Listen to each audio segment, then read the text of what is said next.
I don't know if you've ever awoken in a cold sweat in the middle of the night with that question on your mind, that fear. Am I doing anything with my life? Am I just a visitor here? Am I full on into life, or am I just scratching the surface? I don't know. I hope I'm not the only one who's been in that place. That wondering of not so much the existential, what's the purpose of it all, but how am I doing with my life? Those Mary Oliver words, I don't want to end up simply having visited this world, they sound like such a gentle crescendo, the end of another lovely nature poem. But listen deeper. Open your eyes a little more. You hear, actually, this is a full-on condemnation. This is a challenge that she offers us. And this is what I love and hate about Mary Oliver. Her words are so gentle, so persuasive, that you find you are deep down drawn in, and then you realize she's demanding something of you. Visiting your life might be one thing. Visiting a new place, that's a whole other thing. Who doesn't like to be a visitor? That, especially when you go somewhere that's linguistically or culturally so different from home. And in those first moments in a new place, you are teetering almost between the excitement, the overwhelm of it, and the exhilaration of it. When you're a visitor, everything's new. It's like falling in love, those first moments of falling in love. Who wouldn't want to be a visitor? You will know perhaps that experts say that the best length to be a visitor in a new place is 8 days. They also say, which I bet you could confirm with your life experience, that if you're staying with friends or family, you don't want to visit for more than 3. Enough said. Now, biblical visitors more often than not would come bearing good news that would turn your life upside down. So in September, we're going to look at the story of Abraham and Sarah and this moment when visitors drop by their tent and tell Abraham that Sarah's going to have a baby, and we won't get into why they're talking to Abraham and not Sarah herself. And she's poking out from the tent, and she laughs in their face at the thought of having her first baby at 90 years of age. And many generations later, Mary gets similar news. Now, the scripture says that she just takes it all in stride and starts singing the idea of having a baby without being married. I expect she, too, laughed in the face of the angel that brought her this news. I don't want to just be a visitor. There is so much to play with, though, in that metaphor. Visitors in our lives. You know, I do a lot of weddings in this sanctuary. And as I stand here and look out at the congregations that gather for weddings, I am continually amazed and shocked and brought back to this wonder that over half the people are always experiencing that particularly poignant day from the other side of their phones. I don't want to just be visiting. I don't want to go to a garden and accumulate great pictures for Instagram, but have forgotten to smell the roses.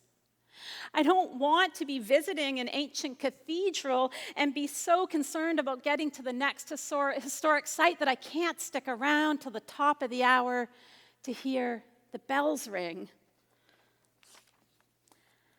I don't want to end up simply having visited. I want to get out from behind the camera. I want to experience life and know that it matters for something. I want to linger in those places of wonder long enough to actually experience life. Being a visitor, of course, you don't have to fully invest, right? You don't have to worry when you're visiting whether it's garbage day. You don't have to worry when you're visiting about what goes in the blue bin and what doesn't. with the fear of someone dumping it out in your yard to show you that you got it all wrong. Those aren't visitor worries. You don't have to worry when you're a visitor about the cost of housing or the homeless problem. I don't want to end up simply having visited. Every one of us, I think, just hungers to dig right in, to put roots down, to become so entangled in this world that we become citizens, no longer visitors. And I dare say we are in need of far more citizens these days than visitors in this world. I've told some people before about my great-grandparents about 100 years ago who essentially ran an Airbnb at the foot of Cape Smoky on Cape Breton Island. And everyone knew the travelers those days were usually carrying a load of something from here to there. And they knew that if they safely made it across Cape Smoky, which was no small chore, they could arrive at the Morrison house and be offered a soft bed and a warm cup of tea. If we're good hosts, we know that the first thing you offer when a visitor shows up is a warm cup of tea. That might be my maritimer coming through. You could also offer a cold cup of water or something else. But I'm intrigued at that idea. I mean, we've taught our children that when someone comes to the house, first thing is offer a cup of water, offer a drink. And I wonder if it goes way back to that time when we knew that visitors' very lives depended on our hospitality. Mary Oliver, in another poem, speaks about our thirst. I wake with the thirst for the goodness I do not have. Now, she wrote those words, I wake with a thirst for the goodness I do not have, from a place of grief. So we know that thirst very intimately and personally in times of trauma and loss. But there's a more universal truth to that as well, an invitation, a thirst for connection, wholeness, for oneness with our source, with our God. And if we're honest, there are moments that a bit of fear seeps in, a bit of fear that maybe our thirst will never be fully quenched. Maybe this spiritual journey won't lead us where we hope it will. Honestly, for the theme today, I could just have easily have gone to the scriptures. I could have gone to any one of the Psalms where they say things like, my soul thirsts for you, my flesh faints for you, as in a barren and dry land where there is no water. As the deer longs for the water brooks, so longs my soul for you, O God. Let's just say we're not the first people to be thirsty. Every one of us, I think, longs for a connection with God. And the church ought to be a place that feeds that gives us some tools, some structure, some sacraments like communion, some spiritual practices, something, some music to stir our soul, something to help us find that connection with our God. We are here together in this place on that personal spiritual journey. It's an odd thing to come into community together and sit there in pews, but we're not just here on our own. We're here together on the journey. And you know, I've been thinking about how the Mary Oliver poems so often lift up those images of nature. Church is quite different from nature, isn't it? So structured, so much history in here. But I've been thinking of the way that so many people say, you know, nature is my church. The woods are my sanctuary. And I agree on some level. I mean, I love a good walk in the woods. I've been fed there many, many a time. But I love these words from this Mennonite pastor in Alberta who says, I can and do encounter God in creation.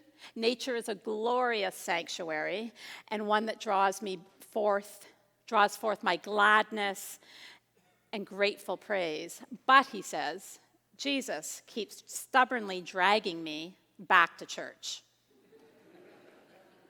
Church doesn't attract so many visitors. People just along for the ride. Church brings people together, you know, saints and sinners, the whole spectrum of us, people who want to know there's more. And you can't I would say, experience the full scope of the Christian tradition by dipping your feet in a stream in the woods. It's easier, right, on a solitary beach to be a visitor than in a church where the whole group of people are calling you to account, keep surrounding you with an invitation to do so much more than visit. It's like church keeps us accountable, not just to ourselves and our God, but to our spiritual journey. And I'll tell you, there were moments this week when I really wanted to escape to the woods. Instead of deal with what felt like a volcano erupting around here, as Duncan spoke to you of this decision to cancel the meal ticket program and invited you to the picnic tomorrow. Well, if you were here last week and heard Mary Lou's heartfelt invitation to that picnic, you would have been moved, unless you're not human. It was from the heart. She shared how these people touched her and she wanted desperately for you to show up. And then after she spoke, you spoke to me. And you asked some really good questions. And you really got under my skin. No, in the best possible way. So you asked questions like, why are we cutting a program to the poor? You ask questions like, how do we make decisions around here about what values inform where we spend our money? And I thought about how the board had wrestled and thought we had done our best with this potential $40,000 deficit, and you stopped me in my tracks. And I wish that I could have found a gentler way to get us to this place, but I'm really glad that we're here. Because now we're embarking on a journey from visitor to belonging. Now we get to ask questions like, does it make sense to bring people from the downtown east side up here to get meal tickets and a whole lot of hospitality? Is that a good use of our energy? It might well be. We get to ask questions like, why did so few of us show up when Mary Lou asked us to come over the past many months on a Monday? We get to ask questions like, is it easier to deal with my spiritual thirst in these walls than to roll up my sleeves and quench the thirst of my poor neighbor? Are there needs closer to us geographically that maybe we should be paying attention to? Are there lonely seniors nearby who are thirsty? What about the moms at the transition house around the corner? Are they thirsty too? How can we be a community that's more than just visitors? I'm not going to give you the answers to that, but I'm really excited that there's a thirst for that conversation in this community. Truth is, we should have started the conversation with a real good look at ourselves and our motives, rather than an arbitrary cutting of a program. I get that. But here we are, and I wouldn't want to be anywhere else. Who are we? Where is our God? Where are we being called? You can't get that in nature. Churches are all about the thirst of you and me and the lonely and the grieving and those who are wandering. And so if you don't want to be troubled by other people and their pesky thirst, you might want to localize your spiritual journey down by the beach. Because this place is going to keep bumping you up against what you think is true and what you think is right, and people are going to come in with different points of view, and you're going to find out when you weren't even expecting it that others are thirsty and that you can't just quench someone's without paying attention to someone else's. This place is going to demand something of you.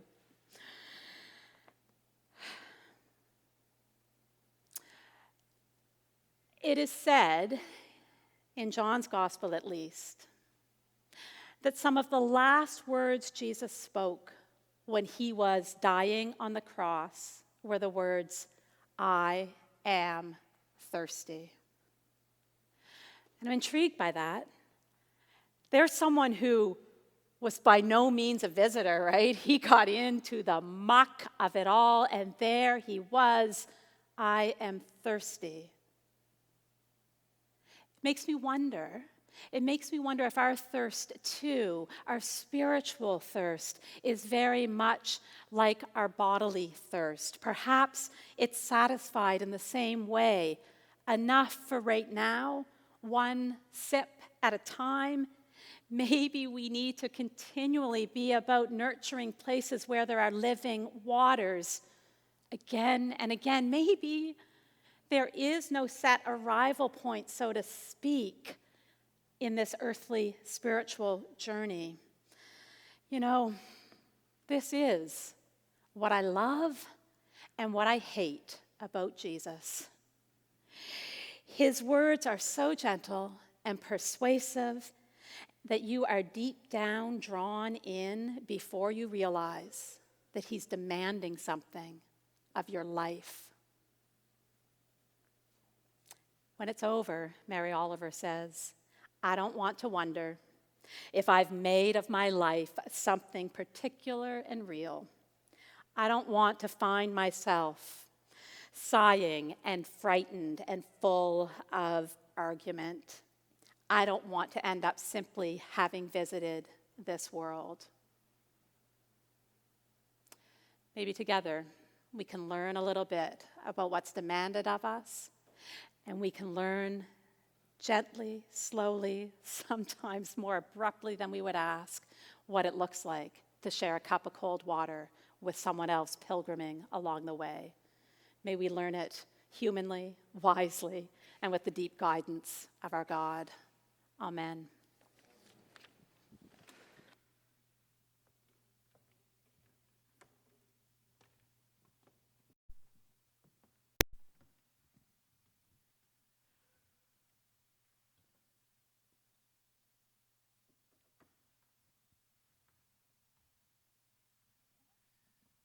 We'll start the song, and I'll invite you to stand partway through.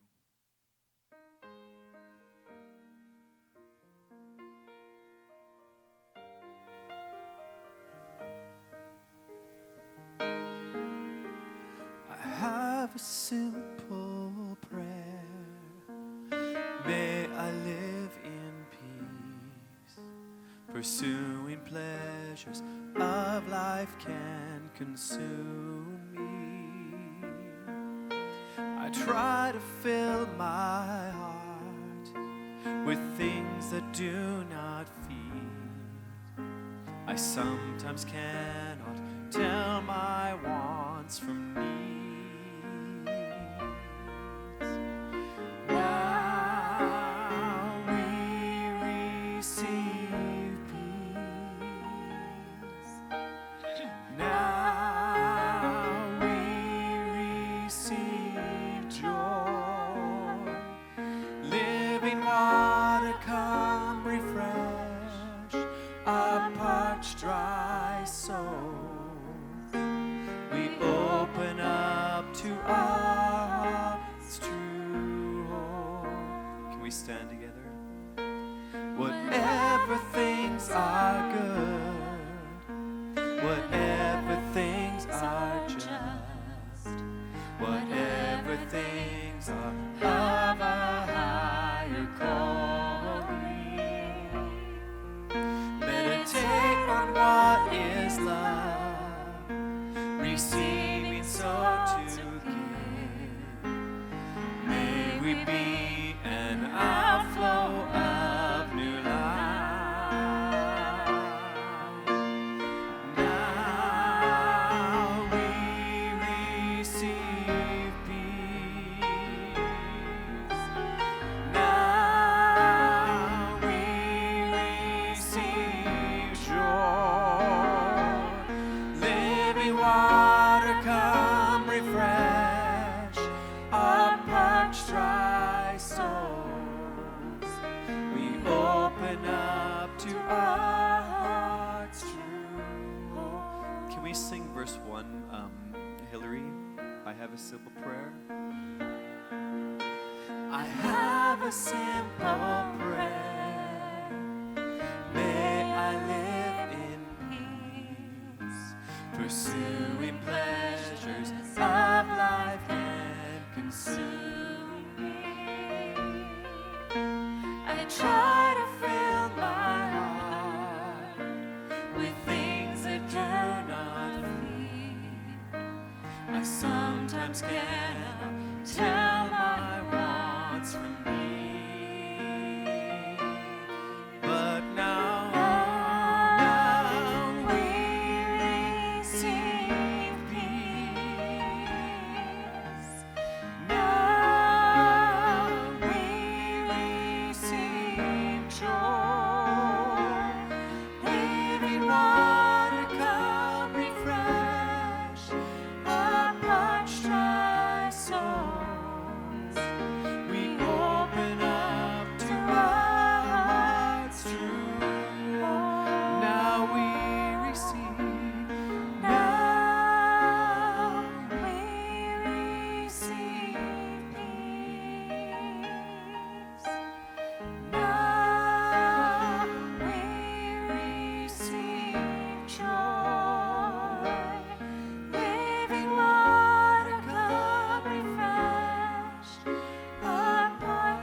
hold that feeling and